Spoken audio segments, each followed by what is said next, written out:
ملک کے ابتر تعلیم نظام کی ایک اہم وجہ بدعنوانی ہے۔ کرپشن بے شمار برائیوں کی جڑ ہے۔ نااہل افراد کی تقرری، جعلی ڈگریوں کا اجرا اور تعلیمی کوٹوں میں خرد برد، سب کچھ کرپشن کا ہی فیض ہے۔ فنڈز کہاں جاتے ہیں کسی کو کچھ معلوم نہیں۔ ایسے میں والدین کریں بھی تو کیا کریں، وہ تو مجبور ہیں کہ اپنے بچوں کو انہی خستہ حال اسکولوں میں تعلیم دلوائیں۔ مگر ہمارے ارد گرد کچھ ایسے بھی لوگ ہیں جو کہ تعلیم کا معیار کو بہتر بنانے کے لیے کوشاں ہیں۔ ان لوگوں کی کوششیں کس حد تک کامیاب رہیں، آئیے چل کر خود ہی دیکھتے ہیں۔ سرکاری اور غیر سرکاری سطح پر بہت سے ادارے گورنمنٹ اسکول کی سدھار میں شب و روز مصروف ہیں۔ ان میں ایک نمایاں نام مسز فرحانہ اقبال کا ہے، جنہوں نے سٹی ڈسٹرکٹ گورنمنٹ کراچی کی معاونت سے اس کٹھن کام کا بیڑا اٹھایا ہے۔ پائلٹ فیز میں ہم نے 18 ٹاؤن میں سے ایک اسکول کو ٹارگٹ کیا ہے۔ ابھی تک ہم 11 ٹاؤن تک پہنچ پائے ہیں۔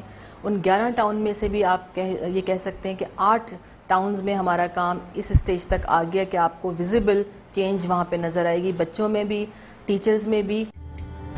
فرحانہ اقبال کا ماننا ہے کہ گورنمنٹ اسکولوں جیسی وسیع و عریض عمارت بڑے بڑے پرائیویٹ اسکولوں کو بھی میسر نہیں، جبکہ چھوٹے چھوٹے پرائیویٹ اسکولوں کی نسبت گورنمنٹ اسکولوں کا بیشتر اسٹاف نسبتاً زیادہ تعلیم یافتہ اور تربیت یافتہ ہے۔ اگرچہ فرائض سے غفلت اور کرپشن نے تعلیم کے شعبے کو کھوکھلا کر دیا ہے، لیکن مینٹیننس اور مانیٹرنگ سے اس پر قابو پایا جا سکتا ہے۔ اصل پرابلم میں سمجھتی ہوں ہے وہ 2 چیزیں ہیں کہ ہمارے ہاں ایک تو سٹی ڈسٹرکٹ گورنمنٹ کا سیٹ اپ ہے، ایک ہے پروونشل ایجوکیشن منسٹری۔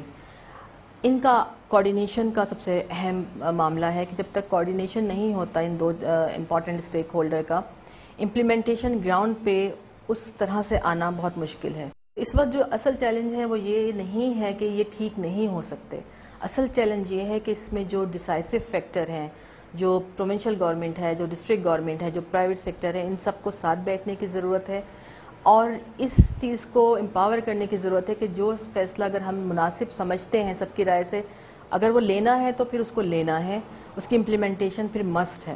اس رجحان میں بہتری لانے کے لیے CMIS اور سٹی ڈسٹرکٹ گورنمنٹ کے تعاون سے کراچی کے ہر ٹاؤن میں ایک ماڈل اسکول بنانے کا آغاز کیا گیا اور اس سلسلے کی ابتدا لیاقت آباد کے گلبائی اسکول سے ہوئی۔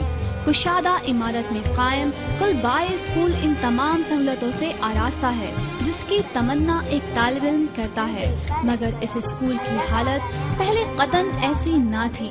اس کا احوال اسی اسکول کی ایک اسٹوڈنٹ مائرہ دانش سے معلوم ہوا، جو ایک ہونہار طالبہ ہونے کے ساتھ غیر نصابی سرگرمیوں میں پیش رہتی ہیں۔ مجھے گھر سے اسکول آنے میں بہت زیادہ مشکلات کا سامنا تھا، خاص کر گرلز کو، کیونکہ اسکول میں ہمارے کچھ ٹھیک لوگ نہیں رہتے تھے، کافی خراب لوگ آتے تھے جس کی وجہ سے بہت پریشانی ہوتی تھی ہمیں۔ ڈرنک کر کے بیٹھتے تھے زیادہ تر لوگ یہاں پہ، اور سب بوائز ہوتے تھے اور عجیب طرح کی حرکتیں کرتے تھے، اس وجہ سے زیادہ تر گرلز کو آنے میں پرابلم ہوتی تھی۔ یہاں پہ جو ٹیچرز تھیں پہلے پڑھائی پہ اتنی زیادہ خاص توجہ نہیں دیتی تھیں، جس کی وجہ سے پیرنٹس یہاں پہ بچوں کو اپنے داخل کرانے میں یہاں پہ کچھ وہ نہیں ہوتے تھے۔ اب کافی بہتر ہے یہاں پہ، اور سب مطلب ہمارے پورے ٹاؤن میں مطلب یہ بیسٹ اسکول ہے۔ اس اسکول کی ہیڈ مسٹریس کا بھی کچھ یہی کہنا ہے کہ چند برس پہلے تک جو خستہ اسکول نشئی اور آوارہ افراد کی آماج کا ہوا کرتا تھا، اب ایک آئیڈیل اسکول بن چکا ہے۔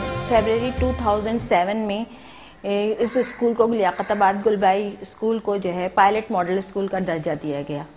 اس وقت ہم لوگ اسی ادارے میں موجود تھے اور ہمارے سامنے یہ تمام عوامل جو ایک عام اسکول کو پائلٹ ماڈل اسکول کا درجہ دینے تک جاری رہے، وہ سب ہماری نظروں سے گزرے ہیں، اور مصطفیٰ کمال صاحب نے اس اسکول کا افتتاح کیا۔ جس وقت یہ پائلٹ ماڈل اسکول کا درجہ اس کو دیا گیا تو بنیادی تبدیلی جو آئی وہ سب سے پہلی چیز انفراسٹرکچر ہوتا ہے کسی بھی اسکول کا، جو یقیناً سٹی گورنمنٹ اور CMIS کے تعاون سے ہی جو ہے وہ ہمیں ملی۔ ہمارے پاس داخلوں میں جو ہے ایڈمیشنز میں ایک بہت وسیع اضافہ ہوا، اتنا ہوا کہ اب ہمارے لیے مطلب بہت زیادہ ایڈمیشنز بھی جو ہے وہ اس کو اوکوپائڈ کرنا اور وہ کرنا مشکلات پیدا کر رہا ہے، لیکن بہرحال بچوں کو جو ہے وہ تعلیم بہت ضروری چیز ہے، اس کے لیے ہم مینیج کر رہے ہیں۔ لیکن یہ کہ یہ سب چیزیں جو ہیں وہ بچوں کے لیے سہولیات جو فراہم کی گئیں وہ ان کے لیے بہت اٹریکٹفل تھیں، ان کے والدین کے لیے. پھر گورنمنٹ کی طرف سے اسکالرشپ ملتا ہے، مفت کتابیں بھی دی جاتی ہیں بچوں کو. اور جو ہے سب سے بڑی ایک اور سہولت جو ہمارے اسکول میں pilot model as a model school ہے اور CIMS نے فراہم کی ہے کہ ایک ہمارے پاس فل ٹائم ایک ڈاکٹر ہر وقت موجود رہتی ہے.